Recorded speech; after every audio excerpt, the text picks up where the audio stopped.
Hello and welcome to Unacademy. My name is Prateek Nayak and आप सभी का स्वागत है इंडिया लार्जेस्ट लर्निंग प्लेटफॉर्म के ऊपर। Today we have with us Vinayak Narwade, all India rank 37 UPSC 2020 में।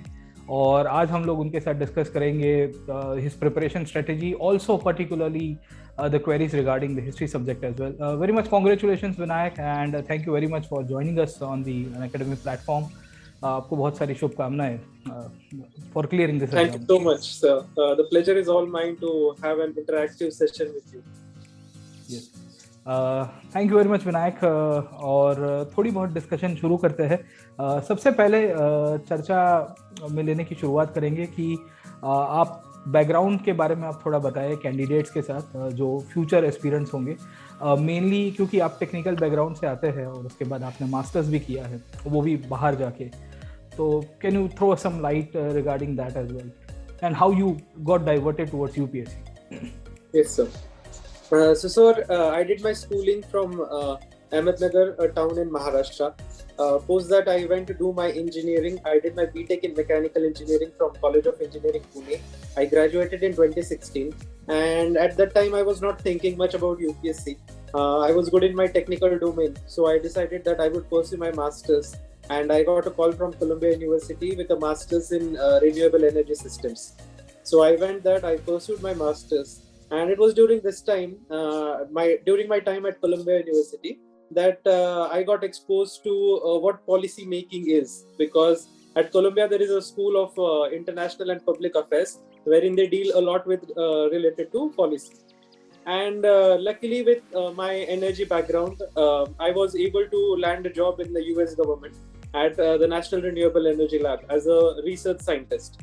And my job there was that of a policy researcher. And during this stint of 1 year, in the first couple of months itself, I got an opportunity to work on an Indo-US project, wherein I was interacting with few civil servants from Ministry of Power and Ministry of New and Renewable Energy. And that was my first interaction actually with an IAS officer. And in India हमें कहा जाता है कि usually an IAS is just a collector, तो हमें उसके आगे क्या होता है ये पता नहीं होता है.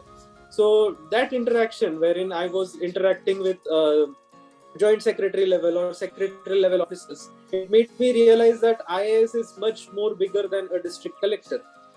That these people are actually involved in policy implementation and even making policies for the nation on a whole. And that was something that got me interested, because the natural trajectory for a policy researcher was to implement those policies and to make those policies in the future. So us dauran I decided that UPSC can be a thing for us, and that was the sense of clarity I was having during this particular time. And within like 2 or 3 months of my job, I decided that I wanted to come back to India. And if I wanted to come back to India, then I wanted to pursue something related to policy making. And I felt that there's no second better choice than pursuing UPSC and trying for IAS. So that was what got. Very interestingly Vinayak, आपने अपना experience share किया। In fact Columbia has one such place जिसने भारत को बहुत ही मतलब मैं कहूँगा कि ख्यातनाम व्यक्तित्व दिया है, doctor Baba Saheb Ambedkar as well. So आप मतलब वो माहौल से निकल के आना एंड यूएस में जनरली टेकी इसके लिए कहा जाता है कि it's like no heaven out there, और वहाँ से still it got like no you had your own motivation mainly policy level के ऊपर। आपने ये अपने जब इंटरेक्शन की, then you realise the nature of the work an IAS official can do. चलिए बहुत बढ़िया है विनायक, क्योंकि you had your own motivation. तो हम भी जब स्टूडेंट्स के साथ इंटरेक्ट करते हैं तो बहुत सारे स्टूडेंट्स हैं या सिलेक्टेड कैंडिडेट्स हैं, तो सबका अपना अपना मोटिवेशन होता है। And I also believe that the motivation factor जो कोई एक आपके साथ रहना चाहिए, जो आपको थ्रू आउट इस जर्नी में हेल्प कर पाएगा। अच्छा विनायक, आपने डिसाइड कर दिया था कि आप यूएस में तब थे where you wanted to prepare for the civil services, या फिर इंडिया में आके आपने डिसाइड किया कि मुझे सिविल सर्विसेज करना है? No, sir. I decided that I want to prepare for civil services in the US itself. And हाँ, मैंने US में रह के मैंने 6 महीने पढ़ा है. Once I gained confidence after that 6 months of study, then I decided that I would leave my job and come back to India and study full time.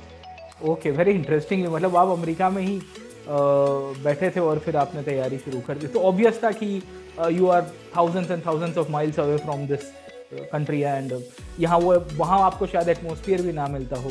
तो इनिशियली जो स्टार्टिंग हिकअप आते हैं, क्योंकि कैंडिडेट्स के साथ ये होता है कि अगर स्टार्टिंग में फाउंडेशन या जो बेस क्लियर नहीं हुआ तो फिर वो भटक जाते हैं। तो how you manage to go through this phase, क्योंकि अगर इनिशियल फाउंडेशन अच्छा नहीं रहा या डायरेक्शन उल्टा हो गया तो फिर स्ट्रेटजी वो 5 years प्लान में कन्वर्ट हो जाती है। तो हाउ यू मैनेज दैट है ना इनिशियल जर्नी? सर उसके लिए फर्स्ट ऑफ ऑल जो दोस्तों का सर्कल था, it was very important for me. Like one of my friends, he has been clearing prelims every year for the last 2 to 3 years. So उसका एक अच्छा सा गाइडेंस था कि prelims कैसे करना है इतना पता था। और दूसरा एक मेरा दोस्त है who is already an IPS officer, so he also was guiding me on certain level. And for things like so I started reading like books, you know, as story books. मैं ये देखना चाहता था कि मैं इसमें इंटरेस्ट डेवलप कर सकूंगा या नहीं, because during third year of my engineering, when I saw like a lot of my friends were pursuing UPSC, तब मैं सोचता था कि यार ये क्या करेंगे बच्चे, हिस्ट्री पढ़ेंगे, ज्योग्राफी पढ़ेंगे, हम टेक्निकल लेवल के हिसाब में अभी पढ़ रहे हैं, and then why do we want to go back to like 6, 7, 8 standard text books. So I started reading them as story books. तब मुझे इंटरेस्ट आने लगा। और जो कुछ टेक्निकल सब्जेक्ट्स रहते हैं, फॉर एग्जांपल इकोनॉमिक्स हो गया, ज्योग्राफी हो गया, medieval history is also little bit technical I would say. तो उस वक्त मतलब वो सब सर के ऊपर से जा रहा था। And at that time Mrinal sir hadn't joined an academy, so he had that YouTube channel which was very much popular among us. So I started following his channel.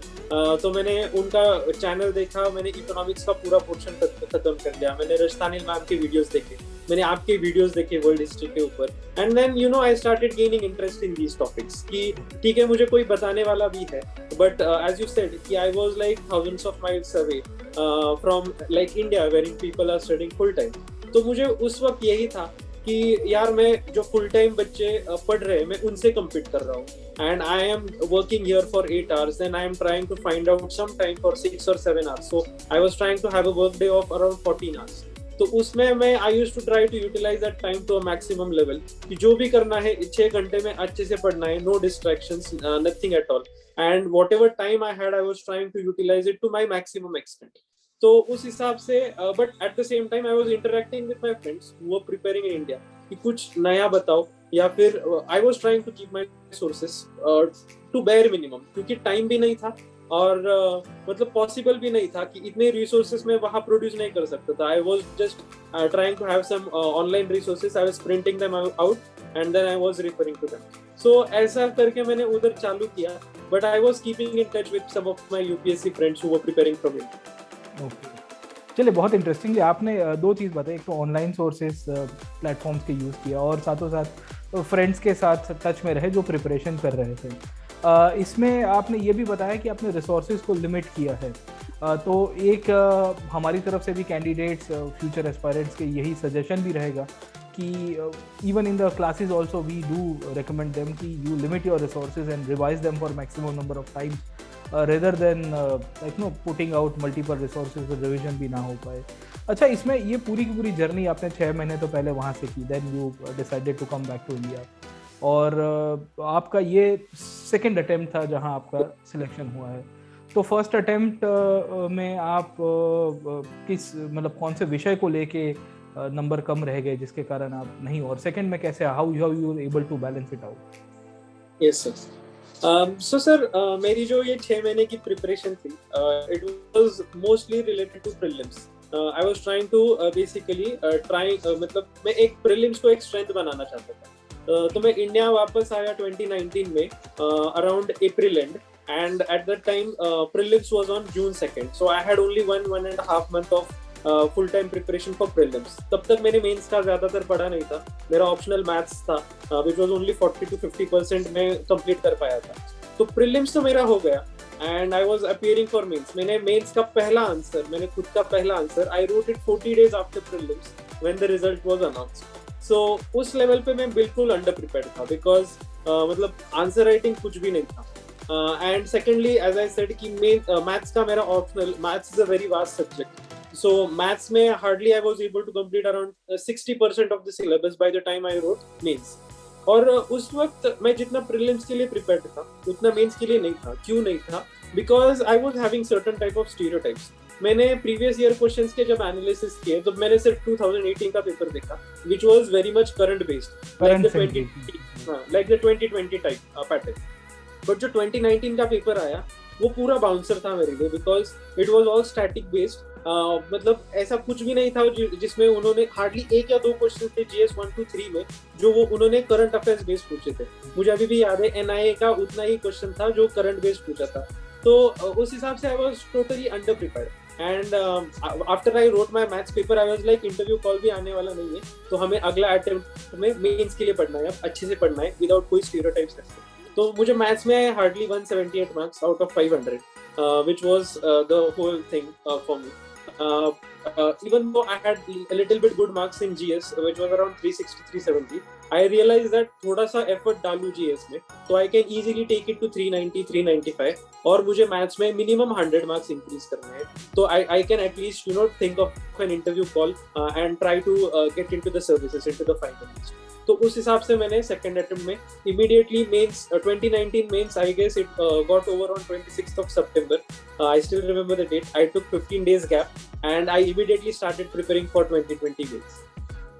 Yes, very interestingly Vinayak आपने बताया कि एक तो आपका अनुभव static versus current को लेके हो गया जब आपने फर्स्ट अटेम्प्ट दिया.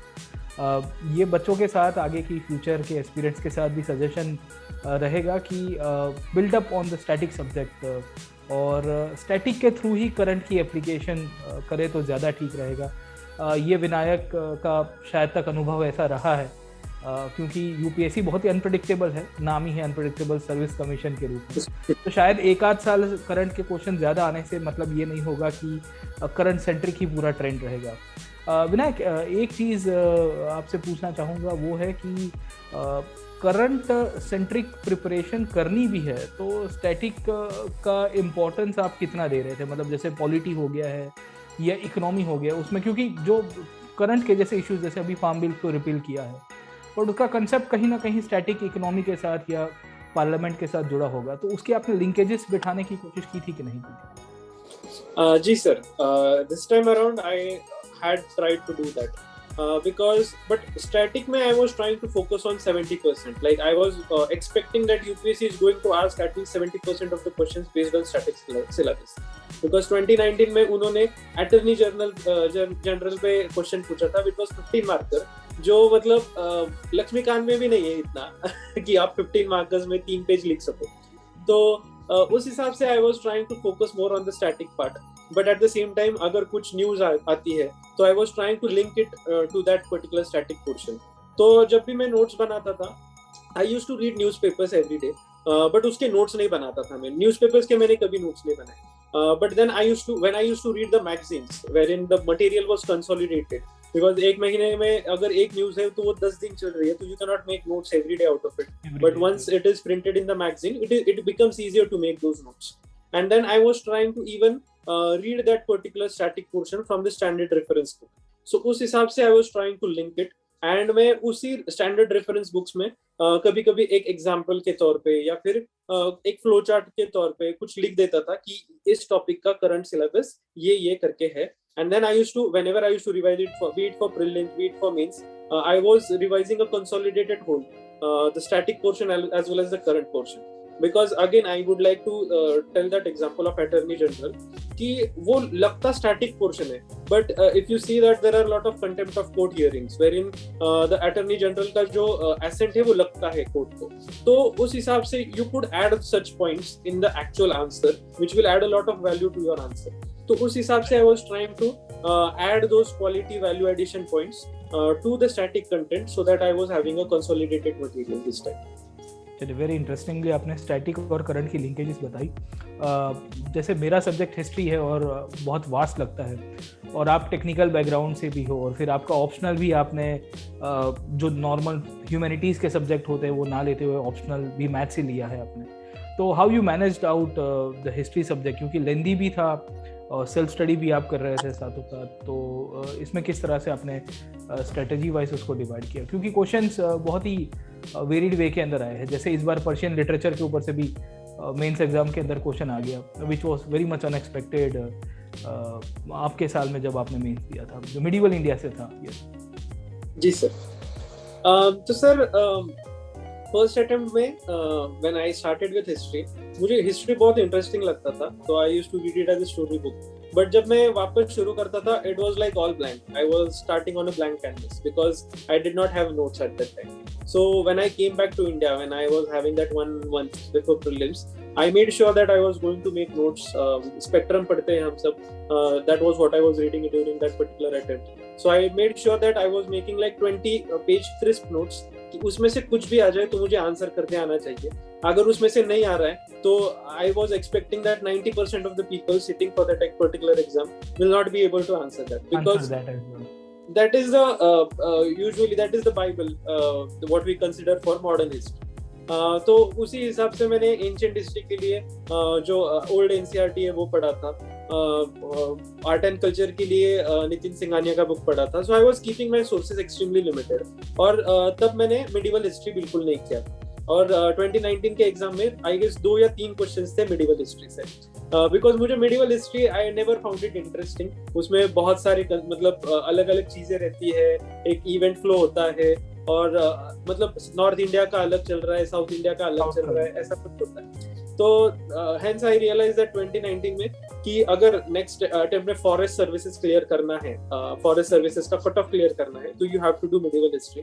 तो सेकंड अटेम्प्ट में मैंने आपके लेक्चर्स देखे थे which were very funny, like there were hardly like 10 और 11 लेक्चर्स, एंड उसमें आपने एक अच्छा सा कंसोलिडेटेड मटेरियल दे दिया था. मैंने बस वो नोट्स पढ़े थे, आपके पीडीएफ्स पढ़े थे. तो that was my sources for history.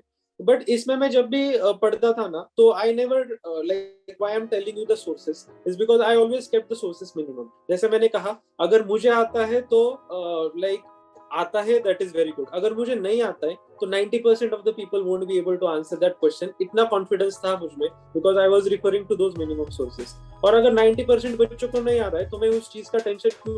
Like there are going to be 10% people who are going to you know score more than 140 150. But we have to understand that prelims is after all a qualifying exam. अगर उसमें आप cut off clear कर रहे हो तो उसके marks आपको वापस they are not going to be counted. So that was my reason for keeping those limited sources. अब जैसे मैं मेंस में आया तब I was again trying to keep like consolidated material, और मैं blueprints बना रहा था. For example, I guess आपने ही आर्ट एंड कल्चर के लेक्चर में बताया था कि अगर कोई भी डायनेस्टी का क्वेश्चन आ जाए तो उसको आर्ट एंड कल्चर पे तो उसको स्कल्पचर, आर्किटेक्चर, पेंटिंग, लिटरेचर ऐसे हिसाब से कर दो. और इस साल क्वेश्चन आया पाला डायनेस्टी का, और मेरे मन में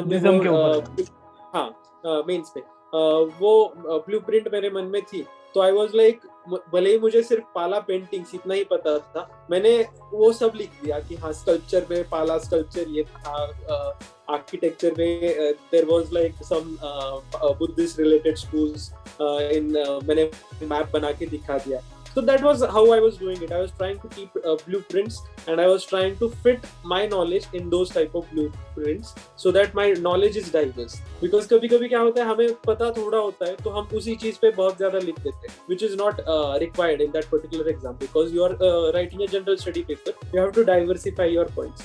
So that was how I was doing my preparation for history. Right. Very interestingly आपने ये स्मार्ट वर्क पूरा का पूरा किया था, जो ब्लूप्रिंट्स बनाया, फ्लो चार्ट बना के. This was also applicable to other subjects as well. मतलब जैसे एथिक्स हो गया है, क्योंकि उसमें बहुत स्कोरिंग होने की शक्यता होती है, और that eventually makes a very important role in the selection process as well. तो how you approach GS paper 4? जी सर.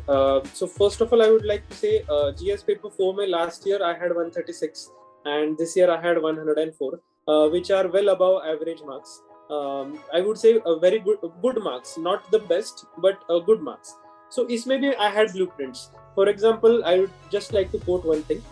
Usually होता क्या है, जो अपने code based questions होते हैं वो 3 आ रहे हैं इस पैटर्न में since last 2 years. So people find it very difficult to answer those questions.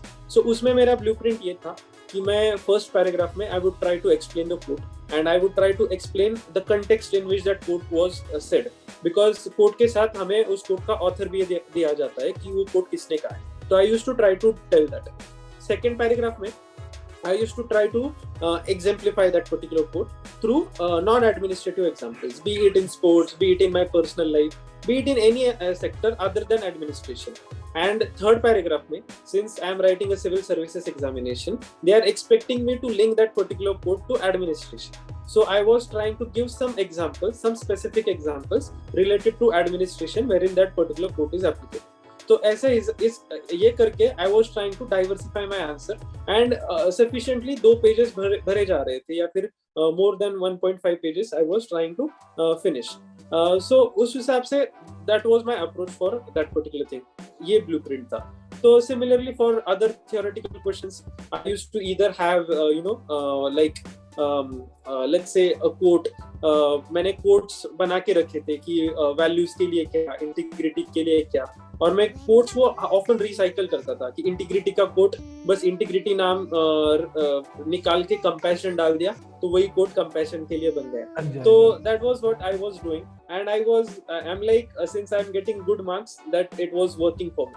बच्चों को सिर्फ यही कहूँगा कि try to attempt the first 3 questions, theoretical questions, because that will set your image to the examiner कि ये बंदा इस बंदे की seriousness level कितनी है ये पता चल जाएगा. But वो 3 questions होने के बाद try to approach the case studies, because case studies में कैसा होता है कि in the last half an hour if you are compromising on case studies, you are compromising on at least 3 to 4 marks per case study.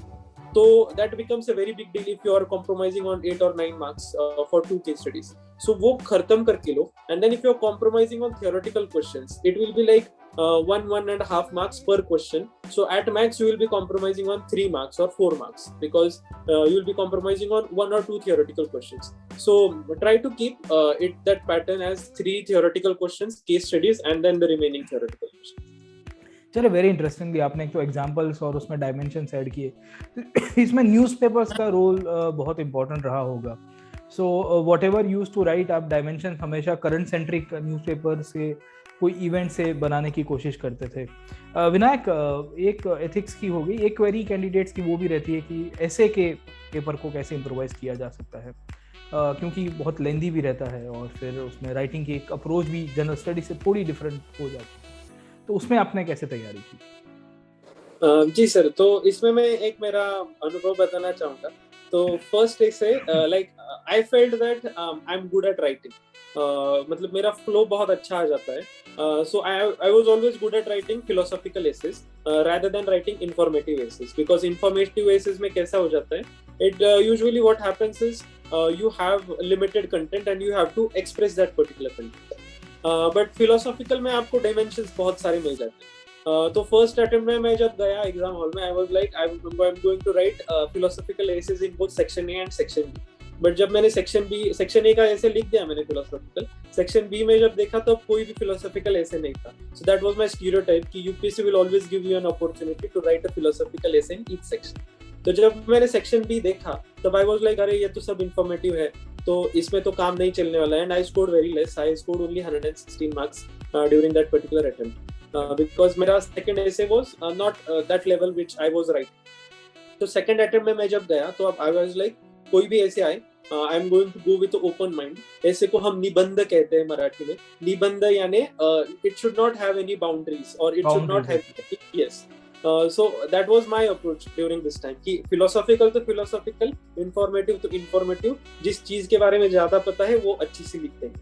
तो philosophical essays में मेरा approach usually ये रहता था कि I used to create dimensions कि social, economical, political, cultural, international relations जो UPSC का सिलेबस है ब्रॉड लेवल्स में, एक तो वो लेता था. नहीं तो अलग डिमेंशंस कैसे होते थे कि individual level, society level, family level, on a country level, ऐसे जो 3-4 प्रकार रहते हैं डिमेंशंस बनाने के. I used to write those essays on those lines कि I would give a thesis statement to each paragraph कि सोशली ये कोट ऐसे रिलेवेंट है, और I would give a very current affairs based example जो कि मतलब बहुत क्लोज होगा किसी को. फॉर एग्जाम्पल इस साल एक ऐसे था कि ह्यूमैनिटी पर कुछ ऐसे था, it is about being human rather than being human. तो उसमें जो पुणे में एक बारासिंगा को लोगों ने चेज किया था और वो हार्ट अटैक की वजह से मरा क्योंकि उसके पीछे लोग भाग रहे थे। तो I quoted that example. Then मैंने पैट्रियार्की में एक कुछ सेक्शन बी में पैट्रियार्की रिलेटेड ऐसे था, तो उसमें मैंने ये कोट किया था कि हमारे देश में कैबिनेट सेक्रेटरी एक वुमेन, एक female cabinet secretary I guess एक है या कोई नहीं है, ऐसा कुछ तो मैंने लिखा था। तो second it was like Kiran Bedi जब when she was a higher level officer, but when I guess she was holding some prominent position, but then she was a female and उनको हटा के उनके junior level officer who was a male उनको बैठा दिया था। So I was trying to give a lot of current based examples which would catch an eye and which would be unique, because बच्चे क्या करते हैं कि घिसे पिटे examples use करते हैं and then they do not add a lot of value. So keeping those examples current based is very important. तो सिमिलरली मैंने जब इंफॉर्मेटिव एसेस का मैं जब ट्राई करता था तो I used to keep in mind कि अगर ज्यादा कंटेंट ना हो तो it is not mandatory to fill up 12 pages जितने दिए होते। You can fill up 10 pages and you can still get good marks if you are writing relevant to the topic which is given rather than writing gibberish in that particular paper. So उस हिसाब से भी मैं I used to take a lot of time to brainstorm because लिखने में speed में मुझे कभी problem नहीं आया। Even मेरे GS के papers they used to get over like 3 to 4 minutes before the actual time. So I used to take like half an hour to just basically brainstorm. I used to get all the dimensions. I used to write down all the examples in my brainstorming session, and then I used to write down what will be my paragraph number 1, what will be my paragraph number 2, pre-concluding paragraph क्या होगा, concluding paragraph क्या होगा, and उस हिसाब से I used to structure my essay, and I used to make sure that conclusion और pre-conclusion के लिए at least two pages रहते हैं, मतलब रखूँ मैं। I'm not writing extensively on dimensions and then I'm concluding in let's say half a page or one paragraph. That does not make sense because you have to have some sort of continuity while ending that essay, because वो conclusion पढ़ के वो examiner आपको marks देने वाला है। So try to keep 2 pages for pre-concluding and concluding paragraphs, and I guess that should help. And I have also made an extensive video about essay related approach which will be posted by Unacademy on YouTube. So students are advised to go through that once. Definitely Vinayak, आपकी tips बहुत helpful रहेगी regarding the ऐसे preparation. पर एक चीज़ आपने ध्यान में लाया कि जनरली जीएस के सब सब्जेक्ट्स कोर आपका कमांड होना चाहिए so that you can write effectively a good ऐसे, क्योंकि वही टॉपिक्स को आपको इंटीग्रेट करना है एक सिस्टमेटिक फ्लो के अंदर, ऐसे राइटिंग के अंदर। अच्छा विनायक, ऐसे की तैयारी आपने बताई और फिर स्टैटिक वर्सेस करंट के, how do you jump to the maths being the optional subject, है ना, क्योंकि you could have taken any other subjects from the humanity side as well. So why you decided to go for maths option? जी sir, तो first of all my background and with maths. One more thing I would like to add कि in the first attempt you got very less marks, still you stuck onto that, and then second attempt में आपने उसको drastically काफी अच्छी तरह से improve किया। तो what was the thing behind that? जी sir, so first of all, a little bit background with respect to maths. I was always the topper with respect to maths as a subject. मतलब I usually used to have either out of marks or 1 or 2 marks less throughout my basically pre-engineering days. Engineering में भी I used to have either 9 or 10 pointer in mathematics subjects M1, M2, M3. और जो electives होते हैं engineering में I used to keep them as maths department के electives लेता था मैं. So that was my familiarity with maths. और जब मैं मास्टर्स कर रहा था तब भी मैं I was dealing with some differential equations related to renewable energy, heat transfer. So I was always in touch with linear algebra, differential equations. Hence I decided कि भले ही मेरा मास्टर्स मैकेनिकल इंजीनियरिंग में हो फिर भी मैं मैथ्स लूंगा, because technical subjects में कैसा होता है you need to be more in touch with that particular subjects. जब मैं मास्टर्स कर रहा था तब जो कोर मैकेनिकल सब्जेक्ट्स है, हीट ट्रांसफर, थर्मोडायनेमिक्स, ये मैं कर रहा था, बट स्ट्रेंथ ऑफ मटेरियल्स, जो मशीन डिजाइन वगैरह है, उस सब से मेरा टच निकल गया था। तो मैं एक दोस्त से बात कर रहा था एंड आई वाज लाइक यार मैथ्स लेने में थोड़ा सा डर लग रहा था। तो ही वाज लाइक विनायक तुझे बनना क्या है? मैं बोला यार अगर मैं आईपीएस बनूं तो थोड़ा सा मेरा मोनोडिमेंशनल होगा।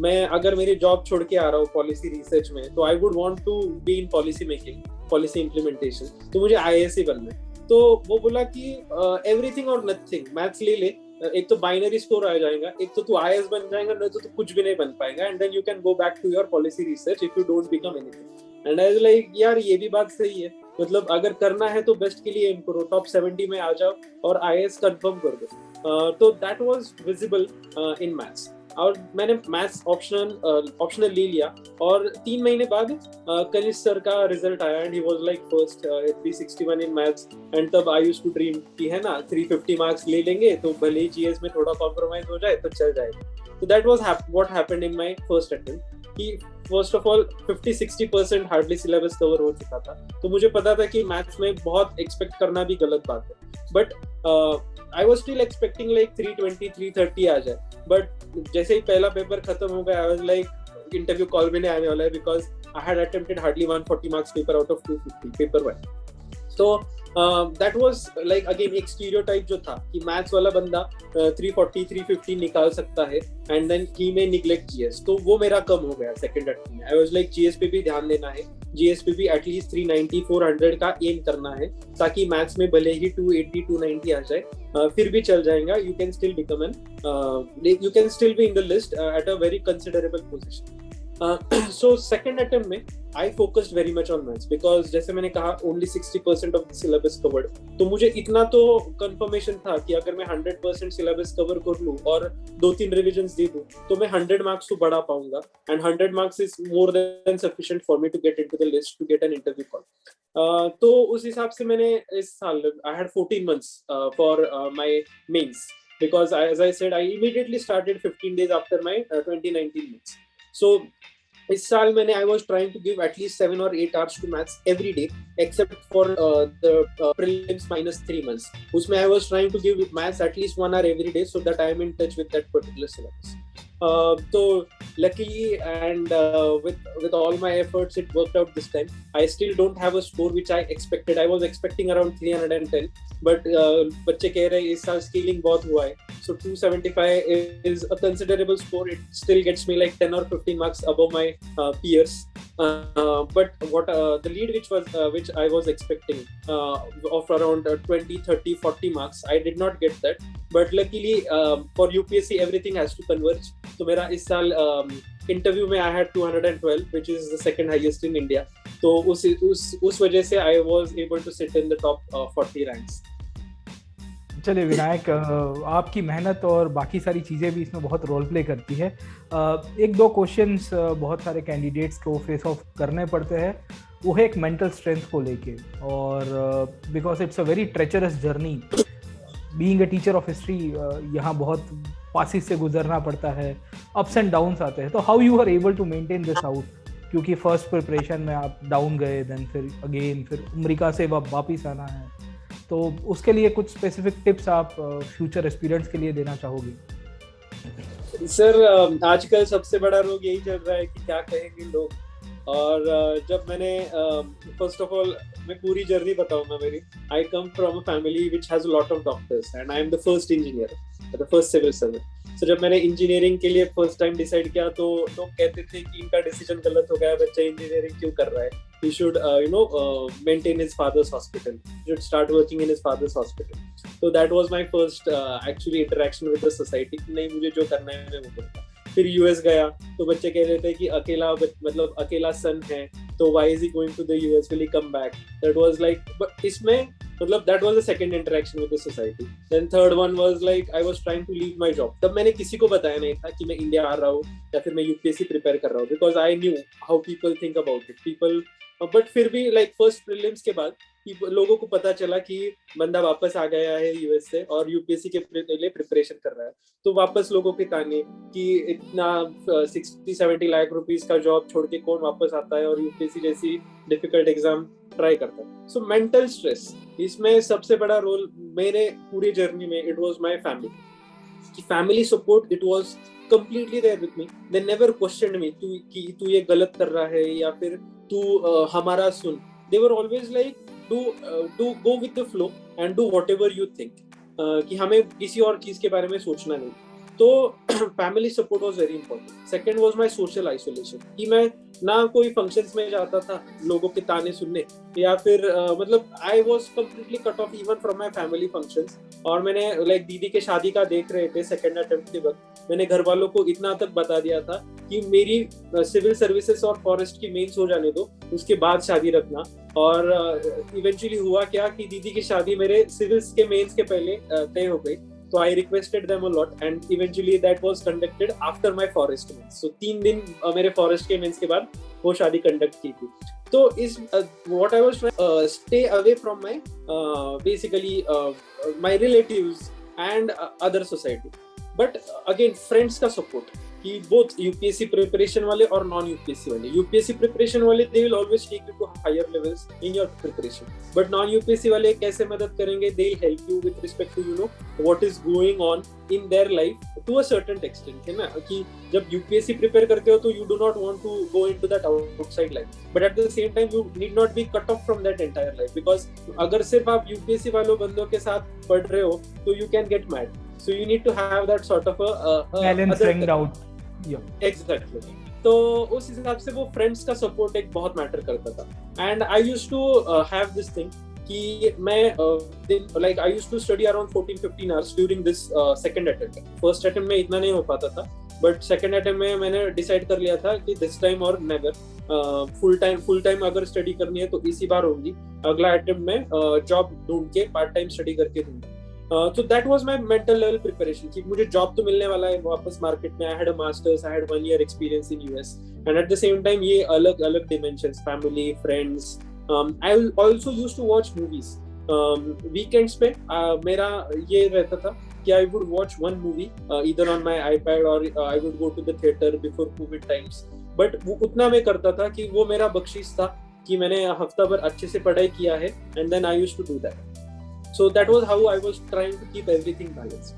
चलिए, वेरी इंटरेस्टिंगली विनायक आपने बताया कि स्ट्रेस बस्टिंग के लिए फैमिली फ्रेंड्स दोनों को बैलेंस किया। आपकी मूवी वॉचिंग का जो आपने इंटरेस्ट डेवलप किया था उसको भी परस्यू किया, but not at the cost of your studies, और स्टडीज़ को आपने सबसे पहले प्रेफरेंस में दिया। बहुत इंटरेस्टिंगली विनायक आपने स्ट्रेटेजी को चार्ट आउट किया और इसी के थ्रू मेंटल स्ट्रेंथ और वो जो स्ट्रेस फैक्टर है उसको आपने बर्स्ट भी कर दिया। अच्छा, जाते जाते एक दो कंक्लूडिंग रिमार्क आपसे पूछना चाहूँगा रिगार्डिंग योर हॉबी, क्योंकि कैंडिडेट्स के साथ एक क्वेरी ये भी रहती है कि सर हमारी हॉबी है ही नहीं, या है तो we are not able to put it out effectively. तो आपकी कोई हॉबी इस तरह से रही है जो सिविल सर्विसेज में आपको हेल्प कर रही थी या आपने डेवलप की है इन बिटवीन, क्योंकि देयर आर मेनी कैंडिडेट्स जो ड्यूरिंग दिस प्रिपरेशन हॉबी को फिल्टर आउट कर पाता है या finally they can channelize out कि this is my thing I wanted to do. Sir हर हॉबी सिविल सर्विसेज में मतलब सिविल सर्विसेज रिलेटेड हो ऐसा नहीं होना चाहिए। हॉबी हॉबी होती है, it is basically your stress buster, it is trying to take you away from your preparation and it is trying to help you develop yourself.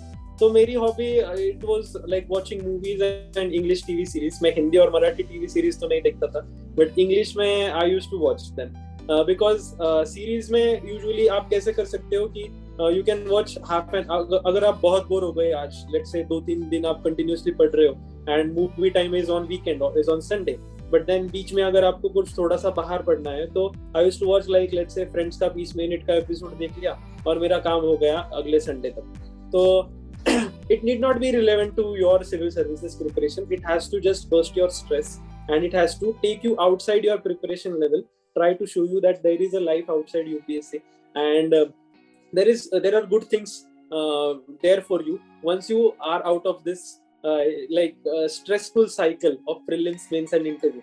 तो उस हिसाब से अगर आप हॉबी ले लो, it will be very good, it not at all be relevant to UPSC। और मैंने मेरे डैफ में भी इतनी हॉबी भरी थी, मैंने मूवीज भी नहीं मेंशन किए थे, in fact I had just mentioned watching English TV series, that was the only hobby that I had mentioned even in my DAF। और मुझे उस पे क्वेश्चंस एक दो ही आते थे कि भाई इंग्लिश टीवी सीरीज क्यों, मराठी और हिंदी क्यों नहीं। तो I used to explain the same thing कि मराठी और Hindi it was more based on your family drama and they go on long for like 200-300 episodes, which is not the case with your English TV series। they are short 20 minutes और मतलब एक 8 season में खत्म हो जाता है। तो that was only the questions which I used to get।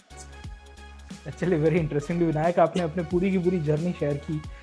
एक कंक्लूडिंग नोट के ऊपर फ्यूचर एस्पिरेंट्स के लिए आप क्या सजेशन देना चाहेंगे, those who are preparing for next year और इवन बियॉन्ड दैट? जी सर, मैं बच्चों को 2-3 चीजें बताऊंगा। फर्स्ट कि जब आप इस एग्जाम को मतलब when you are trying to pursue for UPSC, try to have that sense of clarity. क्योंकि मोटिवेशनल वीडियोस देख के आप 1 घंटा पढ़ पाओगे, बट आप हर रोज 14-14, 15-15 घंटे you won't be able to do that. You will have to watch one motivational video after every 1 hour। So unless and until you have that clarity, जैसे मैंने कहा, मुझे clarity तब आ गई when I interacted with IAS officers and when I realized that IAS is beyond a district collector. There are much more things to what an IAS is. So that was the clarity which I had, and hence I never needed any sort of motivational talks. तो उस चीज की मुझे कभी जरूरत नहीं पड़ी, because that flame was from within. So that is number 1. Number 2 is doing away with the fact that what will people say, और या फिर लोग कह रहे इसलिए यूपीएससी करना है, या फिर लोग कह रहे इसलिए यूपीएससी नहीं करना है। लोग आपको हमेशा ताने देते रहेंगे। मैं बताना चाहूंगा खुद का experience. Before 24th September when the results were announced, no one used to even look at me. मतलब कोई फोन भी नहीं करता था, बट जैसे 24th September हो गया, वही लोग कहने लगे कि आपको सेकेंड अटेम्प्ट कैसे लगा। हम तो सोच रहे थे कि आपका फर्स्ट अटेम्प्ट में ही हो जाएगा। that is the kind of ornamentation that exists in the society. So लोग क्या कहेंगे इस चीज में आपको कभी भी इन्वॉल्व नहीं होना। And third thing is about mental health. Very important. Last year there was a guy in Maharashtra who committed suicide, and he was preparing for MPSC, Maharashtra PSC. So ये चीजें नहीं होनी चाहिए। You have to understand that UPSC is just an exam, और आप exam को उसी तरह से देखो। आप मतलब ये कुछ कोचिंग इंस्टीट्यूट से या फिर कुछ इंस्टाग्राम पेजेस से who would try to make UPSC more out of what it is. UPSC खाली एक एग्जाम है, उस तरह से देखना है। अगर यूपीएससी नहीं हो रहा है 3-4 अटेम्प्ट्स में, प्रीलिम्स नहीं हो रहे, तो try to find an alternative. है ना, कि इस साइकिल में कितने दिन इन्वॉल्व होना है, ये आपको डिसाइड करना है। जैसे मैंने कहा था कि अगर 2020 अटेम्प्ट में मैं फुल टाइम प्रिपरेशन कर रहा था, अगर इसमें मुझे एक भी पोस्ट नहीं मिलती, तो next I would give only 1 more attempt. That was my plan, and वो भी मैं जॉब के साथ दे दूंगा, मैं फुल टाइम प्रिपरेशन के साथ नहीं दूंगा। That was the kind of mentality I had during this particular preparation. So try to have a plan B always, because UPSC is not everything, and it is just an exam. That is what I would like to conclude this particular video. चलिए, thank you very much Vinayak. Vinayak के साथ discussion करके हमारे और भी विद्यार्थी, जितने भी फ्रेंड्स हमारे साथ जुड़े हुए हैं, उनको बहुत आइडिया लगा होगा कि this is just an examination. Take it as an examination, take it as a sport, make the maximum out of it and work out your maximum. आपकी जितनी efficiency है उससे ज़्यादा आप वर्कआउट कीजिए। Definitely Fortune favours the brave. और विनायक का example आप ले सकते हो। आप देख सकते हो कि कोलंबिया जैसी प्रेस्टिजियस यूनिवर्सिटी से अपने मास्टर्स कंप्लीट करने के बाद and then working with the US department policy research के ऊपर renewable sources of energy, and then finally deciding to come back to India, not getting selected into first attempt and then making it into second attempt with a very good rank of 37. So very much congratulations to Vinayak, and बहुत सारी शुभकामनाएं। आप अपने भविष्य और जो भारत, जो idea of India जो आपने सोचा है, जिस हिसाब से आप इम्पैक्ट ला पाओ, उसके लिए हमारी बहुत सारी वेल विशेस रहेगी। On behalf of the whole Unacademy team and also our fellow learners, congratulations once again and thank you very much for joining us. And बाकी सारे learners के लिए मैं यही कहना चाहूँगा कि डटे रहिए, और वो है ना कि इस अंधेरे के बाद उजाला भी आएगा, और टनल के अंदर अभी आप पास ऑन हो रहे हो, आगे एक लाइट आपको दिखेगी। Thank you very much, all the best, and जय हिंद to all my viewers. Thank you so much.